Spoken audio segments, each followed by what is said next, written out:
The church bells rang across the small town, their echoes mingling with the laughter of guests and the rustle of silk gowns. Emma stood at the center of the grand hall, her heart pounding beneath the layers of her white wedding dress.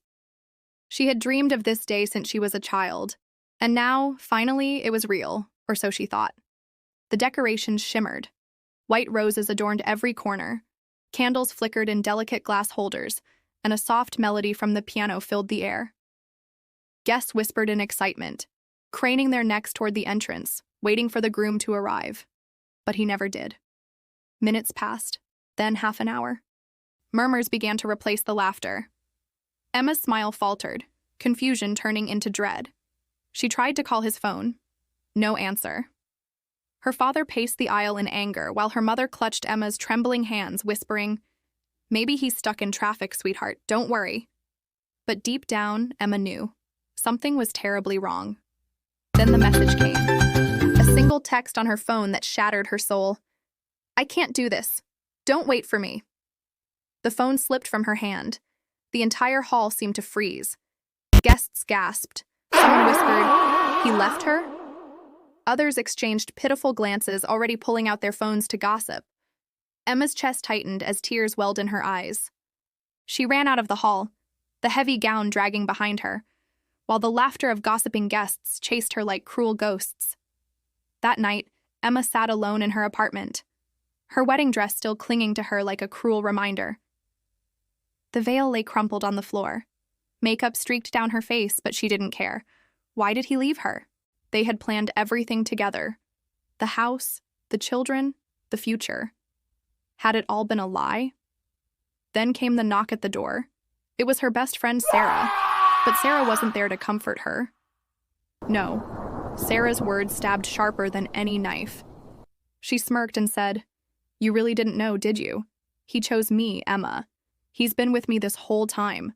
The wedding was never going to happen." Emma's world collapsed. The man she loved had betrayed her, and the friend she trusted had stolen everything. As Sarah left with a cruel laugh, Emma stood frozen in silence. Her hands trembled, not with sorrow, but with something darker. For the first time in her life, Emma whispered to herself, "They took my happiness. I'll take everything from them." And thus, the seed of revenge was planted. The next morning, Emma awoke with swollen eyes and an empty heart. The sun filtered weakly through the curtains, but she didn't feel its warmth. The room still reeked of roses and champagne from the wedding that never happened. She dragged herself to the bathroom and stared into the mirror. The woman staring back was not the same Emma who had spent months planning her dream life. That woman had died last night, the moment she saw Sarah's smile. But beneath the broken reflection, Emma noticed something new. A sharpness in her eyes, a fire. Her pain was no longer just grief, it was fuel. She whispered to herself, "They thought they broke me, but they have no idea what I'm capable of." Over the next few weeks, Emma vanished from her old life. She ignored calls from friends, deleted her social media, and sold the wedding dress to a stranger online. But she wasn't hiding. No, she was preparing. Every night she scribbled in a leather notebook. Plans, details, weaknesses, both of them. Daniel, the groom who had left her, and Sarah, the so-called best friend who betrayed her. She knew Sarah's patterns, her favorite cafes, her shopping habits, even her tendency to brag at Friday night parties. Sarah craved attention, and that craving would be her downfall. Daniel, on the other hand, was ambitious but careless. He worked in finance, always desperate to impress his bosses. Money was his obsession, and obsessions always left cracks in a man's armor. Emma studied them like prey. Her first move was subtle. She reconnected with an old acquaintance from college, Adrian. A brilliant but underrated lawyer, Adrian had once admired Emma from afar. When she approached him under the guise of needing legal advice, he welcomed her warmly. But Emma wasn't looking for comfort. She needed a weapon, and Adrian's knowledge of contracts and loopholes was exactly that. Through him, Emma learned that Daniel's company was on the edge of a major merger. One small scandal, and his entire career could collapse. Perfect, she thought. Meanwhile, Emma began to reinvent herself. She joined a gym, cut her hair into a sharper style, and replaced her soft dresses with sleek, commanding outfits. The timid bride was gone, In her place stood a woman who radiated quiet power. When she finally crossed paths with Sarah at a local cafe, Sarah almost didn't recognize her. "Emma," Sarah gasped, raising a perfectly manicured brow. "Wow, you actually look different." Emma smiled, calm and cold. "Life has a way of changing people, doesn't it?" Sarah smirked, sipping her latte. "I suppose you've moved on by now. Daniel and I, well, we're very happy together." Emma leaned closer, her eyes unwavering. "I'm glad you think so. Happiness is fragile, Sarah. Enjoy it while you can." Sarah's smirk faltered for just a moment, but Emma didn't wait for a response. She stood, left a tip on the table, and walked away with the kind of confidence Sarah had never seen in her before. That night, Daniel received an anonymous email at work. Attached were carefully fabricated documents suggesting he had been embezzling funds from the company. The timing was perfect. The board was in the middle of sensitive negotiations. The email signature? "From someone you shouldn't have betrayed."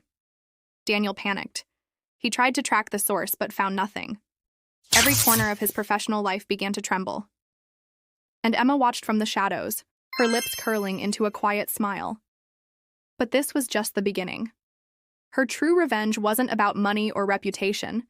It was about breaking them both the way they had broken her, piece by piece until nothing remained. And Emma was just getting started. Daniel's once perfect life began to crumble. Within a week of the anonymous email, whispers spread through his office corridors. His bosses demanded explanations, and his colleagues eyed him with suspicion. Though he swore he was innocent, the damage was already done. Emma watched all this unfold from a distance, her plan advancing like a chess game. But she knew one piece still needed to be played: Sarah. Sarah wasn't just guilty of betrayal, she was guilty of arrogance. She flaunted her relationship with Daniel on social media, posting pictures of vacations, gifts, and late-night parties. She wanted the world to envy her. Emma smiled. Let the world envy her, until they turn against her.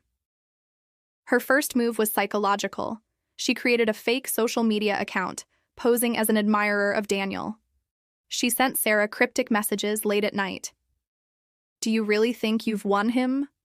Be careful what you stole. Sometimes it's cursed." At first, Sarah brushed them off, bragging to Daniel about her crazy stalkers.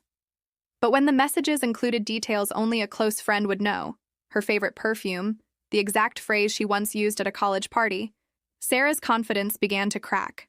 She started losing sleep. Every time her phone buzzed, her heart raced, and Emma relished every second. But the true blow came a week later. At a grand corporate gala, where Daniel and Sarah arrived hand in hand to prove their strength, a scandalous video began circulating among the guests. It showed Sarah in a compromising situation with another man, an old flame from her past. The video was grainy but clear enough. Within minutes, whispers turned into gossip, and gossip into humiliation.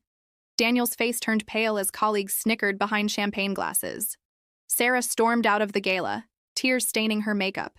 She accused Daniel of setting her up, but deep down she knew someone else was pulling the strings. And Emma, dressed in a simple black dress at the far corner of the hall, sipped her wine with a quiet smile. But Emma wasn't done. She wanted to dismantle them completely.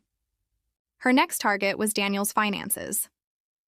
Through Adrian, the lawyer, she discovered Daniel had made risky investments, hiding money in secret accounts.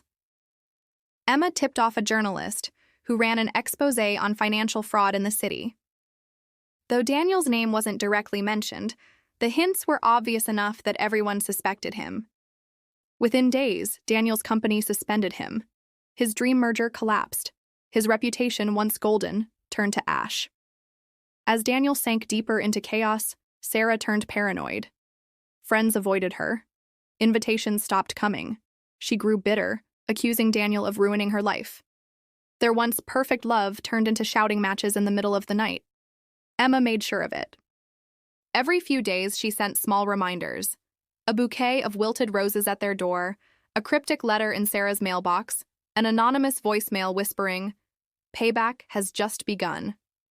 Sarah's paranoia grew so intense that she began drinking heavily. Daniel, already drowning in his own failures, distanced himself from her. The two who had stolen Emma's happiness were now destroying each other, One rainy evening, Emma stood by her window, watching the storm rage outside. Her notebook lay open on the table, every plan checked off neatly. But one final box remained unchecked. The end. She whispered, "I've taken their love, their respect, their peace, but they still breathe freely. That too must end." For the first time, Emma allowed herself to imagine the climax, not just their suffering, but their ruin. A stage where they would confront the truth and where she would deliver her final blow. The trap was set, and soon both Daniel and Sarah would step right into it. The storm raged on as Emma prepared for her final act. For months she had watched Daniel and Sarah unravel, each consumed by paranoia and anger. But she wanted more than their suffering. She wanted their downfall witnessed, undeniable, unforgettable. So she planned a stage. It was Sarah's birthday, and despite her crumbling reputation, Sarah insisted on hosting a party at the lavish penthouse she shared with Daniel. Few friends showed up, but Sarah made sure to post pictures online, desperate to prove she still had a life worth envying. Emma smiled when she saw the posts. Tonight would be perfect. She arrived uninvited, dressed in a striking crimson gown. The room fell silent as she stepped inside. Whispers spread. Why was Emma here? The betrayed bride? The ghost of a wedding gone wrong? Sarah's face twisted in shock. "What are you doing here?" she hissed, clutching her wine glass. Emma's lips curled into a calm smile. "Just here to celebrate your special day, Sarah. After all, you took mine away from me." Daniel's jaw tightened. "Emma, leave. You're not welcome." But Emma didn't move. She walked to the center of the room, her heels clicking against the marble floor, and addressed the crowd. "Since we're celebrating, why don't we play a little game? Let's call it Truth." She snapped her fingers. The lights dimmed and suddenly a projector lit up the wall.